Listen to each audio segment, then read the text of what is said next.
హృదయాన్ని తాకే కథ. హజ్రత్ ఇబ్రహీం తన భార్య హజరా అలైహిస్సలాం తో పాలస్తీనాకు వెళ్లి అక్కడ నివసించడం. హజ్రత్ ఇబ్రహీంకు సంతానం కలగలేదు కాబట్టి ఆయన రాత్రింబవళ్లు అల్లాహ్ను ప్రార్థిస్తూనే ఉన్నారు. ఓ నా ప్రభూ, నాకు భక్తిగల మరియు విధేయుడైన కొడుకును ప్రసాదించు. సంవత్సరాలు తరబడి అల్లాను ప్రార్థిస్తూనే ఉన్నారు. వయస్సు కూడా తగ్గుతూనే ఉంది, కాని ఆశ హృదయంలో అలాగే ఉంది. 84 సంవత్సరాల వయస్సులో కూడా ఆయన అల్లాహ్ను ప్రార్థిస్తూనే ఉన్నారు. ఓ అల్లాహ్, నేను నిరాశ చెందలేదు. నీ దయతో వృద్ధాప్యంలో నాకు మద్దతు ఇచ్చే కొడుకును ప్రసాదించు. అప్పుడు ఆయనకు అల్లాహ్ ఇస్మాయిల్ అనే కొడుకును వరముగా ఇచ్చెను. ఆ బిడ్డను ఎంతో అల్లారు ముద్దుగా పెంచెను. ఇంతలోనే అల్లాహ్ను పంపిను. ఓ అల్లాహ్ ప్రవక్త, నీ భార్యను బిడ్డను నీ నుండి వేరు చేయమని అల్లాహ్ ఆజ్ఞాపించారు. కుమారుడు జన్మించి వారం రోజులు కూడా కాలేదు. ఇంతలోనే అల్లాహ్ ఆజ్ఞ వచ్చింది. ఇది విన్న హజ్రత్ ఇబ్రహీం హృదయం కన్నీటితో కదిలింది. నా భార్యను బిడ్డను ఎక్కడి విడిచిపెట్టాలి అని జిబ్రయీల్ దేవదూతను అడిగాను. దానికి సమాధానంగా జిబ్రయీల్ దేవదూత అల్లా విడిచిపెట్టమన్న చోటు అనెను. పగటి వేడితో ఎండిన నేల వేడెక్కింది. ఎటు చూసినా ఎడారి, ఎటు చూసినా ఎడారి తప్ప ఉండడానికి ఇల్లు వాకిలి లేదు. నిర్మానుష ప్రదేశం తప్ప కేవలం 4 కొండల మధ్య నిశ్శబ్దత మాత్రమే. ఆ చీకటి వాతావరణంలో ఓ వృద్ధుడు తన భార్యతో కలిసి ఒంటరిగా నిలబడి ఉన్నాడు. చేతిలో ఒక చిన్న అబ్బాయి. అతని కళ్లలో నీరు, గుండె లోతుల్లో త్యాగం. అదే తండ్రి హజ్రత్ ఇబ్రాహీం అలైహిస్సలాం. అతను అలానే చూస్తూ ఉండిపోయారు. ఎందుకంటే అల్లాహ్ ఆయనకు ఒక ఆజ్ఞ ఇచ్చారు. నీ భార్యను, నీ బిడ్డను ఇక్కడ వదిలివేయి. 4 సంవత్సరాల వయసులో ఓ బిడ్డ పుట్టడం. అప్పుడు అల్లాహ్ ఆ బిడ్డను నిర్మానుష ప్రదేశంలో వదిలేయమన్నారు. గుండె తట్టుకోలేకపోతుంది. కాని ఇది ఇబ్రాహీం అలైహిస్సలాం. ఆయనకు అల్లాహ్ పై నమ్మకం పరిపూర్ణంగా ఉంచుకుంటారు. ఇక్కడి వరకు వస్తూ గతాన్ని గుర్తు చేసుకున్నాడరు. తన పుట్టిన ఊర్లో నమ్రుద్ అనే రాజు అల్లాహ్ పేరెత్తినందుకు తను బ్రతికి ఉండగానే పెద్ద మంటగుండం తయారుచేసి ఆయనను అందులో పడవేశాడు. ఆయన ఏమాత్రం భయపడలేదు. అల్లాహ్ మీద దృఢనమ్మకం పెంచుకున్నారు. అప్పుడు అల్లాహ్ అగ్నికి ఇలా ఆజ్ఞాపించారు. ఓ అగ్ని, చల్లగా మారు, శాంతంగా మారు. ఇబ్రహీం శరీరానికి తాకనివ్వకు ఆజ్ఞాపించారు. ఆ మంటలు తడిగాలి చలమేమైన తోటలా మారిపోయింది.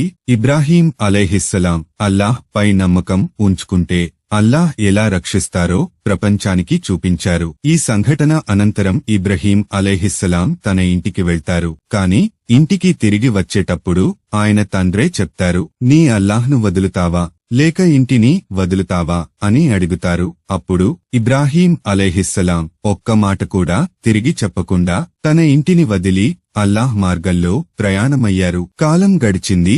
ఆయనకు ఈజిప్ట్ రాజు తన కుమార్తె హాజరాను వివాహంగా ఇచ్చాడు. ఇద్దరూ కలిసి మంచి జీవితం గడిపారు. కాని సారా అలైహిస్సలాం, హాజరా అలైహిస్సలాం ఇద్దరూ భార్యలకు పిల్లలు లేరని బాధపడేవారు. ఆయన ఎల్లప్పుడూ ఒక్కటే బాధ, పిల్లలు లేరుని. తన గుండె లోతుల్లో నుండి ఇబ్రాహీం రోజు ఇలా దువా చేసేవారు. ఓ అల్లాహ్, ఒక నిజాయితీపరుడు అయినా నీకు విధేయత వహించే కుమారుణ్ణి నాకు ప్రసాదించు. ఏళ్ల తరబడి దువా. ఇతరులు అందరూ నిరుత్సాహపరిచినా ఆయన నిరాశ చెందలేదు. 84 సంవత్సరాల వయసులో చివరికి అల్లాహ్ ఆయన దువాని అంగీకరించారు. ఒక చిన్న అబ్బాయిని వరముగా ఇచ్చారు. అబ్బాయి పేరు ఇస్మాయిల్ అని పెట్టారు. ఒక తండ్రిగా ఆయన ఆనందానికి అవధి లేదు. ఆ బిడ్డను ఎప్పుడూ ఒడిలో ఎత్తుకుని గుండెలకు హత్తుకునేవారు. ఎంతో ఆనందంతో ఒప్పొంగిపోయారు. కాని ఒక్క వారం కూడా కాలేదు. అప్పుడు జిబ్రాయీల్ అలైహిస్సలాం వచ్చారు. ఓ అల్లాహ్ ప్రవక్త, అల్లాహ్ ఇలా ఆజ్ఞాపించారు, నీ భార్య, నీ కుమారుని నీ నుండి వేరు చెయ్యమన్నారు. ఇబ్రహీం ప్రవక్త ఎక్కడ విడిచిపెట్టాలి అని అడిగెను. ఇది అల్లాహ్ ఆజ్ఞాపించిన చోట. గుండె చెదిరిపోయింది. కాని నోరు తెరలేదు. నిశ్శబ్దంగా అంగీకరించి హాజరా మరియు ఇస్మాయిల్ను తీసుకొని ఎడారి ప్రాంతానికి బయలుదేరారు. 1 నెల పాటు ప్రయాణం చేసి నిర్మానుషమైన ఎడారిలో ఎక్కడా నీరు లేదు, పచ్చదనం లేదు. కేవలం 4 కొండల మధ్య వాడిగా ఉన్న కాబా అంటే ఇప్పటి మక్కా ప్రాంతానికి వచ్చారు. ఇక్కడే జిబ్రాయీల్ ఆజ్ఞాపించారు. ఇక్కడే వారిని వదిలి వెయ్యలి అని. ఇబ్రాహీం అలైహిస్సలాం చివరిసారి తన బిడ్డను చూశారు. తన భార్య హాజరా కన్నీటితో ఇది నిజంగా అల్లాహ్ ఆజ్ఞనా అని అడుగుతారు. ఇబ్రాహీం తల ఊపి వెళ్లిపోయారు. ఆ తల్లిని బిడ్డని ఎడారి ప్రాంతంలో వదిలి వెళ్తారు. ఏడారి ప్రాంతం వల్ల తల్లిపాలు ఇంకిపోయేయి. ఒక్క చుక్క నీరు కూడా లేకపోవడం వల్ల హాజరా అలైహిస్సలాం తన బిడ్డకు నీరు తెచ్చేందుకు సఫామర్వా పర్వతాల మధ్య 7 సార్లు పరుగెత్తుతారు. అప్పుడు అల్లాహ్ తమ త్యాగానికి ప్రతీకగా జంజం నీటిని ప్రసాదించారు. ఈ నీరు ప్రళయం వరకు మక్కాలో నిక్షేపంగా ప్రవహిస్తుంది. కొన్ని సంవత్సరాలు ఆ తల్లి బిడ్డ అక్కడే నివసించసాగారు. తర్వాత అల్లాహ్ ఇంకొక పరీక్ష పెట్టారు. అల్లాహ్ తన కుమారుణ్ణి బలి ఇవ్వమన్నారు. ఎంతో కన్నీటి హృదయంతో ఇబ్రహీం అలైహిస్సలాం అల్లాహ్ ఆజ్ఞను శిరసావహించడానికి మక్కా ఎడారి ప్రాంతానికి బయలుదేరారు. కుమారునికి హత్తుకుని ముద్దాడి అల్లాహ్ ఆజ్ఞను కుమారునికి వివరించెను.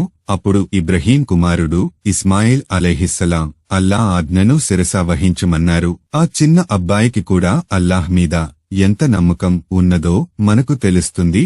ఇబ్రహీం ప్రవక్త వారు తన కొడుకు మీద కత్తి పెట్టి జుబా చేస్తూ ఈ వచనాలు చదివారు. అతను సంతోషంగా లా ఇలాహా ఇల్లల్లాహు అక్బర్ అన్నారు. ఇస్మాయిల్ అల్లాహు అక్బర్ వలిల్లాహిల్ హమ్ద్ అన్నారు.